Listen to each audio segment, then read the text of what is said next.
A young lady goes to a restaurant. She sits down at the table. Before she even orders her appetizers, she decides she's not tipping the waitress. Now her meal comes. It's amazing. Amazing. Flavors bursting out of each bite. The more she devours and digests the meal, the more fulfilled she feels.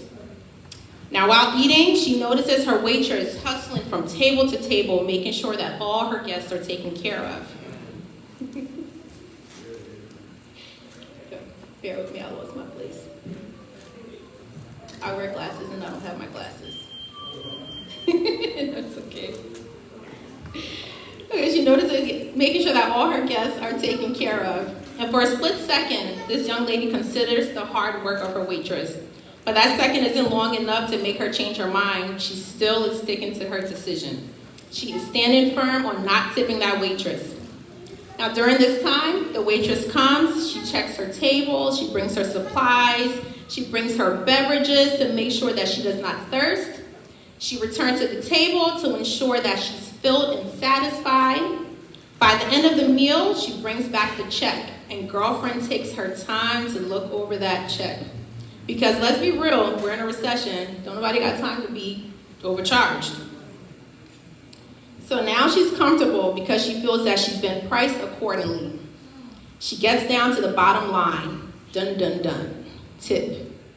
In her heart, she acknowledges the waitress did a great job. But then again, that's her job. That's what she's supposed to do, right?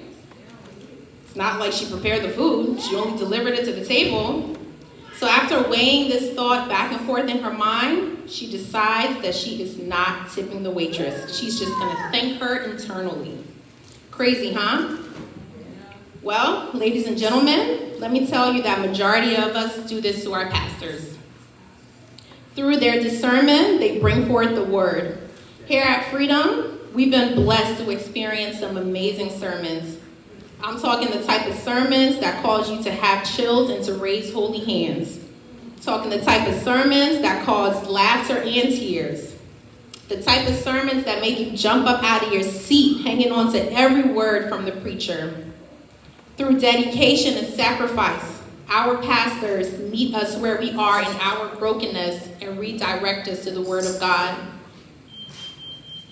Like the young lady at the restaurant, we often reap the benefits of being under an anointed pastoral team, but we don't often give them their flowers. We view their jobs and the works as requirements for the position that they've chosen. We acknowledge that they do a good job delivering the word of the Lord, but we overlook their sacrifices. I'm guilty of this myself. I'd like to think that here at Freedom, Bishop and Pastor offer spiritual makeovers. I mean, Dr. Miami has nothing on them.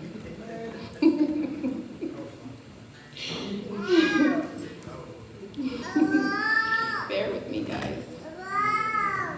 So, for one, I am grateful to publicly display my appreciation.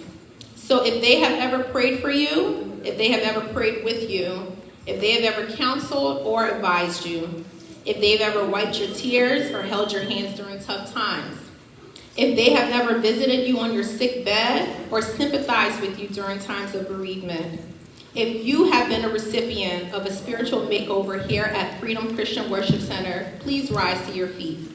Join me in recognizing and celebrating our Bishop Lionel Awodi and our First Lady Pastor Grace Awodi with a tremendous round of applause.